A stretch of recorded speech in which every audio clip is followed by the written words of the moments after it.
चलो बच्चों, let's continue the topic planes.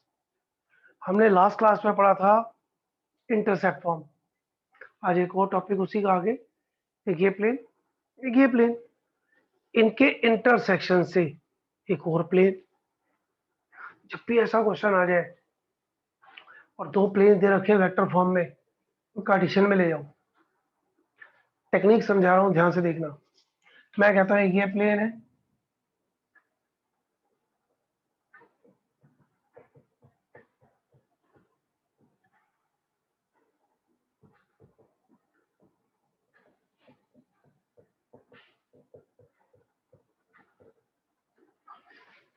सबसे पहले तो इन कार्टेशियन फॉर्म्स को वेक्टर्स की वेक्टर फॉर्म को कार्टेशियन में ले जाओ। कैसे करते हैं भाई? मैंने तो बोला था आर डॉट को भूल जाओ, आई जे के का नाम एक्स वाई जेड कर दो।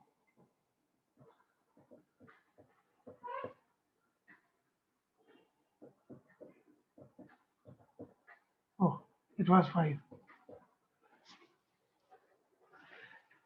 इसकी कार्टेशियन फॉर्म ये, इसकी कार्टेशियन फॉर्म ये 1, ये 2। Equation of plane through the intersection of 1 and 2 will be P1 plus lambda P2 equal to 0। पहला प्लेन प्लस लैम्डा, दूसरा प्लेन इक्वल टू 0। पहले प्लेन की बात करते हैं तो कांस्टेंट को इधर ही रखो। 3x minus Y plus 2z plus lambda times, यार -5 तो मैं भी नहीं लिखा, -5 x plus 2y minus z minus 7 equal to 0। Check कर लो मैं, 3x minus Y plus 2z minus 5, ये -5 है, प्लस लैम्डा टाइम्स ये x plus 2y minus z minus 7 equal to 0। मैं कहता हूँ through the intersection of this and this और this and this is this और दिस। अब कहते हैं लैम्डा आ जाए, आंसर आ गया। अब लैम्डा निकालने के लिए मैं कहूँ इट इज पासिंग थ्रू 713, या जो आपकी बुक में दो क्वेश्चंस दिए हुए हैं बेटा, 9th and 10th, page number 493, exercise 11.3। तो यार एक्स वाई जेड इधर भी पुट करो, इधर भी पुट करो, लैम्डा आ जाएगा। लैम्डा को वापस यही पुट कर दो, फिर एलसीएम एलसीएम ले लो, बन गया भाई 2 नंबर। एक और बात आती है, कितना ना, equation of plane through the intersection of this and perpendicular to that plane, वो थोड़ा अच्छा होता है। सुनते हैं क्या होता है? अच्छा, उसके लिए हम क्या करते हैं, सबसे पहले तो मैं इसको एडजस्ट करता हूँ यार। एक मान लो, अब ये तो हो गया क्वेश्चन नंबर 9 10। अब बात आती है 11। बात वही है, एक प्लेन ये, एक प्लेन ये, इनके इंटरसेक्शन से ये plane. This can be rewritten as which implies 3 plus lambda X minus 1 plus 2 lambda Y plus 2 minus lambda Z minus 5 minus 7 lambda equal to 0। मैंने इसको थोड़ा सा ट्यून कर लिया, 3x लैम्डा एक्स कॉमन से वाई जेड कॉमन। अब बताओ इस प्लेन के ऊपर जो नॉर्मल होगा उसके डी आर्स क्या है?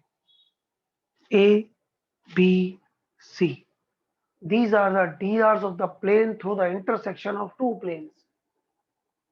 बोलो कोई डाउट? अब ये प्लेन कहता है कि मैं तो परपेंडिकुलर हूं किसके, कहता है मैं तो इसके परपेंडिकुलर हूं, R dot I minus J minus के इक्वल टू 5।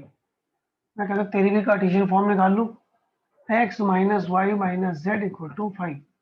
यार बड़ा आसान होता है वेक्टर को कार्टेशियन में करना। आर डॉट को उड़ाओ, आई जे के का नाम एक्स वाई जेड, अब करके दिखाने को कोई कहता नहीं। ये नहीं है पहले लिखो आर को एक्स वाई प्लस वाई जे प्लस जेड के, फिर डॉट प्रोडक्ट लो, फिर इक्वल टू करो, कौन करता है? दिस इज विच एम्प्लाइज, इसको नंबर देते हैं हम 3, नहीं 4। According to question third plane is perpendicular to fourth plane. यार परपेंडिकुलर का क्या मतलब होता है यार? जैसे हमने तो पढ़ा था दो लाइनें perpendicular, A1 A2 B1 B2 C1 C2 0। यहां पर भी वही है, दो प्लेन्स है ना, उनके बीच में एंगल का मतलब पता है क्या? एंगल बिटवीन देयर नॉर्मल्स, उनके जो परपेंडिकुलर्स है, दो लाइनें लिख लो। Angle between two lines means angle between their normals means angle between two lines, and if two lines are perpendicular, a1 a2 b1 b2 c1 c2 0, lambda आ जाएगा। Lambda आपने यहाँ पुट कर लेना या यहाँ पुट कर लेना, प्लेन बन जाएगा। अब देखो ये है a1 a2 1 b1 b2 है -1 c1 c2 है -1 0। बेटे एक प्लेन ये है, एक प्लेन ये है, और ये दोनों कह रहे हैं हम तो परपेंडिकुलर हैं। If two planes are perpendicular then a1 a2 b1 b2 c1 c2 lambda आ जाएगा। लैम्डा को यहाँ पुट कर लेना, बन गया प्लेन।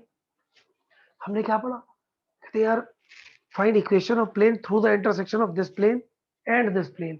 मैं कहता हूँ ये तो ये है line of intersection of these two planes.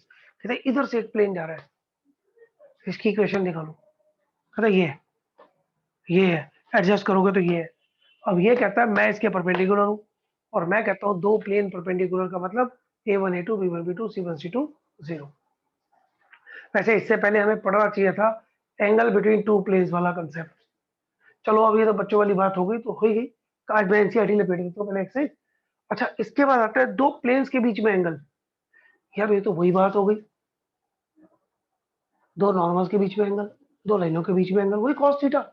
Same cos theta equal to a1 a2 b1, लिख लेना। Angle between two planes is same as angle between two lines, that is their normals.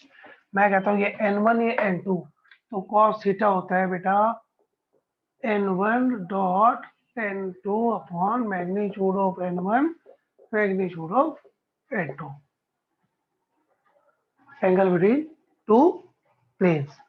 अच्छा इसी को डॉट फॉर्म में लाओगे तो a1 a2 b1 b2 c1 c2 upon under root a1 square plus b1 square plus c1 square, फिर under root a2 square plus b2 square plus c2 square, और cos theta equal to L1 L2, याद रखना मैं भूल गया था उस वक्त, cos theta equal to L1 L2 plus m1 m2 plus n1 n2। तो एंगल बिटवीन टू प्लेन समझ में आ गया। देखो आपकी एनसीईआरटी, और फिर वही बात कि दो प्लेन्स पैरेलल होने का मतलब उसके नॉर्मल पैरेलल, नॉर्मल पैरेलल मतलब दो लाइनें पैरेलल, दो लाइनें पैरेलल का मतलब a1 upon a2 equal to b1 upon b2 equal to c1 upon c2, और L1 upon L2 equal to m1 upon m2 equal to n1 upon n2। दो लाइनें पैरेलल हैं या दो प्लेन्स पैरेलल हैं, सेम कंडीशन। अच्छा मुझे दो प्लेन्स की इक्वेशन दे दी जाती है, कहते चेक करो यार ये पैरेलल है या परपेंडिकुलर है या कोई इनके बीच में एंगल है। आपकी एनसीईआरटी का पेज नंबर 494 क्वेश्चन नंबर 13 पढ़ो। यार पहली जो प्लेन है उसमें एक्स वाई जेड के कोफिशिएंट हो गए a1 b1 c1, दूसरे प्लेन के हो गए a2 b2 c2। चेक कर लो यार, सबसे पहले तो ये देखो a1 upon a2 b1 upon b2 c1 upon c2, तीनों इक्वल है तो वो दो प्लेन्स पैरेलल। नहीं तो a1 a2 plus b1 b2 plus c1 c2 check करो, जीरो है? कहता नहीं, कहता नहीं है ना, तो ऐसे cos थीटा निकाल लो। ऐसे ना करके वही a1 a2 b1 b2 c1 c2 upon under root वाले से कर लेना, तो क्वेश्चन नंबर 13 हो जाएगा, और 13 के ऊपर 12 हो गया। तो हमने अभी तक पढ़ा एंगल बिटवीन टू प्लेन्स, और क्या पढ़ा हमने? Equation of plane through the intersection of two planes. ठीक। अच्छा एक और छोटा सा वर्ड करा रहा हूं आज का आखिरी, अब एनसीईआरटी उड़ जाएगी ना। तो अब कहता है एक पॉइंट है, कहता है उस प्लेन से डिस्टेंस निकालना। अच्छा जब भी हम डिस्टेंस की बात करेंगे परपेंडिकुलर डिस्टेंस होगा। मैं कहता हूं एक प्लेन है ax by cz plus d, अच्छा डी इधर ही रखते हैं, और इसका डिस्टेंस निकालना है x dash Y dash Z dash. इस पॉइंट का इस प्लेन से distance, distance between a point and a plane is always modulus of a x dash b y dash c z dash plus d upon under root a square plus b square plus c square. अब यार ए B सी, और ये देखो जैसे question number है 14 उसका third part C देख लो, X dash Y dash Z dash क्या क्या है 2, X dash 3, Y dash -y Z dash, और ABCD क्या है इसमें, ए हो गया 1, बी हो गया 2, सी हो गया -2 और डी हो गया इधर लाकर -9। चेक कर लो, ठीक है। तो ये आपके 14 तक ये वाली एक्सरसाइज पूरी हो गई। अच्छा एक छोटी सी बात, एक एग्जांपल 25 है, कहता है एक लाइन और एक प्लेन के बीच में एंगल निकालो। कहता है यार लाइन और प्लेन के बीच में है ना, मतलब ये लाइन, लाइन ये हो गई और ये नॉर्मल हो गया के बीच में एंगल, एक दो लाइनों के बीच में एंगल। लेकिन यहाँ पर इकलौता क्वेश्चन है यहाँ साइन थीटा आता है। सो लिख लो, angle between a plane and a line is sine theta. वो होता है बी डॉट एन। याद करो बी क्या था, a plus lambda b, lambda के बाद वाले डायरेक्शन रेशियोज और नॉर्मल के direction ratios, magnitude of b. तो एक लाइन, और वैसे इस साल के लिए शायद डिलीटेड है, बट देख लो यार सामने लिखा हुआ है एग्जाम्पल नंबर 25।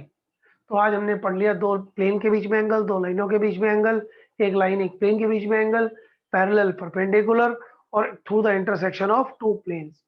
अगली बार इस कहानी को थोड़ा अभी भी through the intersection of two planes आगे बढ़ाएंगे।